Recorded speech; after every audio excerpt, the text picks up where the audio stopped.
নমস্কার দর্শকবৃন্দ, বরাক নিউজে আপনাদের স্বাগত জানাচ্ছি। নিয়ে আসলাম আজকে ইম্পর্টেন্ট গুরুত্বপূর্ণ কয়েকটি খবর। ভিডিওটিতে আগে যাওয়ার আগে আপনাদেরকে অনুরোধ করছি দর্শকবৃন্দ, বরাক নিউজকে দয়া করে সাবস্ক্রাইব করে পাশে বেল আইকনটা ক্লিক করে ফেসবুক পেজটাকেও ফলো করে রাখবেন, যাতে যখনই আমরা ভিডিও আপলোড করি সবার আগে নোটিফিকেশন আপনার কাছে যায়।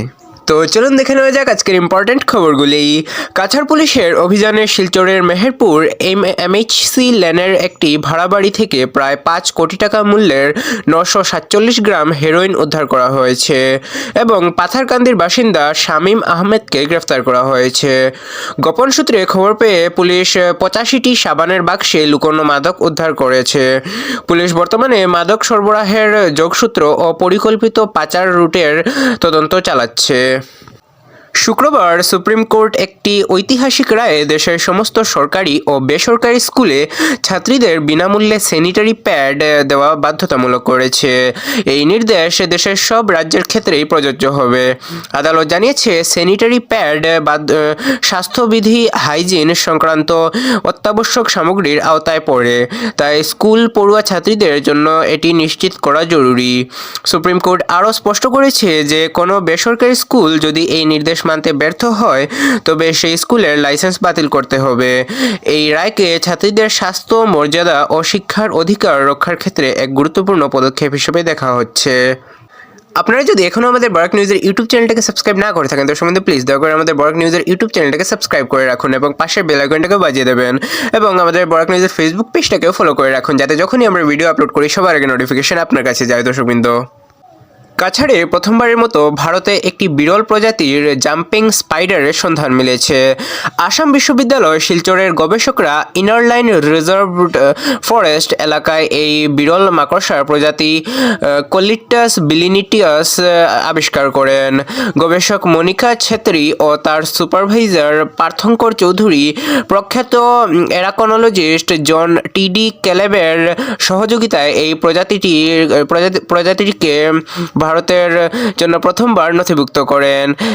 আগে এই প্রজাতিটি শুধু দক্ষিণ পূর্ব এশিয়াতেই পরিচিত ছিল। এই আবিষ্কার বরাক উপত্যকার সমৃদ্ধ কিন্তু কম অন্বেষিত জীববৈচিত্র্যকে তুলে ধরেছে এবং পরিবেশগত গবেষণার মানচিত্রে কাছাড়কে গুরুত্বপূর্ণ স্থান দিয়েছে। আসামে চলমান নির্বাচনী তালিকার স্পেশাল রিভিশন এসআর প্রক্রিয়ায় ব্যাপক অনিয়মের অভিযোগ তুলে একাধিক ধর্মীয় ও সামাজিক সংগঠন তীব্র প্রতিবাদ জানিয়েছে। 29 জানুয়ারি জারি করা এক যৌথ বিবৃতিতে সংগঠনগুলি অভিযোগ করে যে প্রকৃত ভোটারদের হয়রানি, ইচ্ছামতো ভোটার নাম বাদ দেওয়া এবং এসআর প্রক্রিয়ায় অপব্যবহার করা হচ্ছে। তার নাম বাতিলের আগে পূর্ব নোটিশ, ভুয়ো আপত্তি দাখিলকারীদের বিরুদ্ধে কঠোর ব্যবস্থা এবং শুনানি ও সংশোধনের জন্য পর্যাপ্ত সময়ের দাবি জানায়। সংগঠনগুলির আরও দাবি, শুধুমাত্র সংগৃহীত তথ্যের ভিত্তিতে কোনো ভোটারের নাম মুছে ফেলা যায় না। তারা জোর দিয়ে বলে যে 31 আগস্ট 2019-এর চূড়ান্ত এনআরসি তালিকায় অন্তর্ভুক্ত নাগরিকদের ভোটার তালিকা থেকে বাদ দেওয়া চলবে না এবং এনআরসি থেকে বাদ পড়াদের নামও সমস্ত আইনি প্রক্রিয়া শেষ না হওয়া পর্যন্ত বহাল রাখতে হবে। পাশাপাশি সাংবিধানিক কর্তৃপক্ষের কিছু কথিত অবমাননাকর মন্তব্যের বিরুদ্ধেও আপত্তি জানানো হয়েছে। সংগঠনগুলির অভিযোগ, 2026 সালের বিধানসভা নির্বাচনের আগে একটি নির্দিষ্ট ভোটার গোষ্ঠীকে লক্ষ্য করে রাজনৈতিক উদ্দেশ্য প্রণোদিতভাবে এই প্রক্রিয়া চালানো হচ্ছে। দাবি পূরণ না হলে রাজ্য জুড়ে গণতান্ত্রিক আন্দোলন ও আইনি পদক্ষেপের হুঁশিয়ারি দেওয়া হয়েছে। শিলচরে সামাজিক কর্মী সঞ্জীব রায় নির্বাচনী তালিকার স্পেশাল রিভিশন এসআর প্রক্রিয়ায় হয়রানি ও ষড়যন্ত্রের অভিযোগ তুলে অনির্দিষ্টকালের অনশন শুরু করেছেন। বৃহস্পতিবার সকাল 11টা থেকে ক্ষুদিরাম মূর্তির পাদদেশে এই অনশন কর্মসূচি শুরু হয়।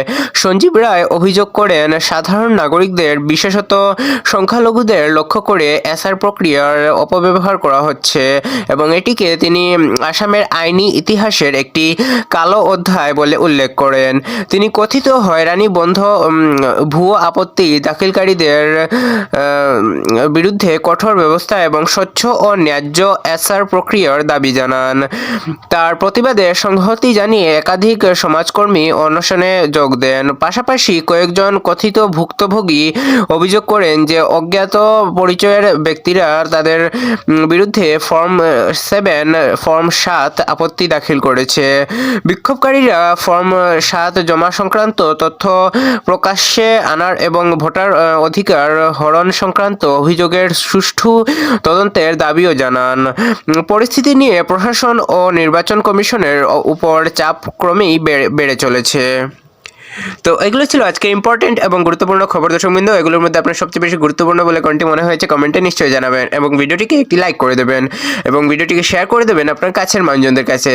এবং আপনারা যদি এখনও আমাদের বরাক নিউজের ইউটিউব চ্যানেলটাকে সাবস্ক্রাইব না করে থাকেন দর্শকবৃন্দ, প্লিজ দয়া করে আমাদের বরাক নিউজের ইউটিউব চ্যানেলটাকে সাবস্ক্রাইব করে রাখুন এবং পাশে বেল আইকনটাকে বাজিয়ে রাখুন। দেখা হচ্ছে আগামীকাল আরেকটি ভিডিওতে। ততক্ষণের জন্য ভালো থাকুন, সুস্থ থাকুন। জয় হিন্দ।